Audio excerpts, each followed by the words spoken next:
శ్రీమాత్రే నమః. ఈరోజు వీడియో అధిక మాస పూజ విధానం ఈ వీడియోలో చూద్దామండి. వీడియోలోకి వెళ్ళిపోదాము. పూజకు పసుపుతో చేసిన 33 చిన్న గౌరవములు చేసి తమలపాకుమై ఉంచి కుంకుమ అక్షంతలు పారిజాత పుష్పాలతో అర్చించాలి. నైవేద్యము చలిమిడి వడపప్పు పండ్లు లేదా పదార్థాలను సమర్పించాలి.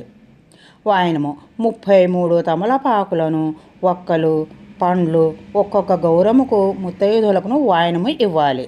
జ్ఞాన శ్లోకము.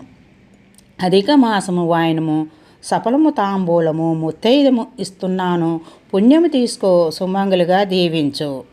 ఇది అధిక మాసం. సాధారణంగా అధిక మాసంలో ఏదైనా మంచి రోజు ఇలాగ ఇచ్చుకోవాలి. మనం అధిక మాసం పూజ విధానం చూసాం కదండి. మన నెక్స్ట్ వీడియోలో కలుసుకుందాం. వీడియో నచ్చితే లైక్ చేయండి, షేర్ చేయండి, సబ్స్క్రైబ్ చేయండి. Thank you.